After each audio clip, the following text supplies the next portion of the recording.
10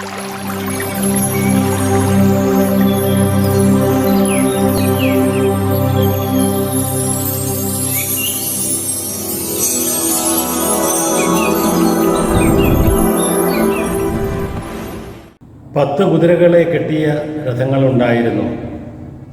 1000 10,000 ആവനാഴിയും ഉണ്ടായിരുന്നു. പ്രാണഭീതിയിൽ മറഞ്ഞ അശ്വങ്ങളെയും കാത്ത് ചക്രമൊടിഞ്ഞ രഥത്തിന് മുൻപിൽ ഞാൻ കിടന്നു. പ്രണയം നിറഞ്ഞ രാത്രികളുടെ ഘോഷങ്ങളും വിങ്ങിപ്പൊട്ടലുകൾ കേൾക്കാതെ പോയ രാത്രികളും ചങ്ക് പൊട്ടി വീണ മഴയിൽ തകർന്ന കൂരകളും കരിയുന്ന വയറിൻ്റെ നൊമ്പരവും ഞാൻ അറിഞ്ഞില്ലെന്നും അർത്ഥമറിയാതെ ഞാൻ വച്ച ശിരോവസ്ത്രവും കർമ്മബന്ധങ്ങളിൽ നിന്ന് മാറ്റുന്ന എൻ്റെ അരക്കെട്ടും സുഗന്ധം പൂശിയ കയ്യിൽ മുത്തിയ വേണ്ടപ്പെട്ടവരും എന്നോട് പറഞ്ഞു, നീ സ്വർഗരാജ്യത്തിന് അർഹനാണ് എന്ന്. ബന്ധനത്തിൻ്റെ കയറ് പൊട്ടിച്ച കുതിരയാണ് ഞാൻ.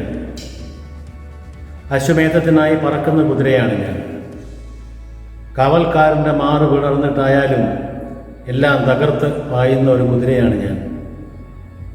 ചക്രമൊടിഞ്ഞ് ചെളിയിൽ കിടക്കുമ്പോൾ ഞാൻ അറിയുന്നു എനിക്ക് ഇനി മുന്നോട്ട് പോകാനാകില്ല എന്ന്. എങ്കിലും ഞാൻ അറിയുന്നു സ്വർഗരാജ്യം എൻ്റേതാണ് എന്ന്. രാജാവിൻ്റെ ഇടതും വലതും എനിക്ക് സ്ഥാനങ്ങളുണ്ട് എന്ന്.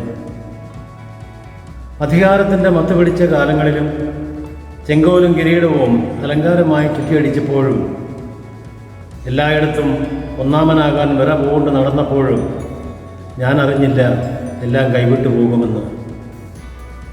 അർദ്ധരാത്രിയുടെ കനത്ത ഇടിമുഴക്കത്തിനൊപ്പം ഗുരുവിൻ്റെ ദയനീയ സ്വരം എൻ്റെ ചെവികളിൽ മാറ്റലി കൊണ്ടു. ഒന്നാമനാകാൻ കൊതിച്ച നീ ഇനി അടിമയായും വലിയവനാകാൻ കൊതിച്ച നീ വെറും വിഷക്കാരനായി മാറണമെന്ന്.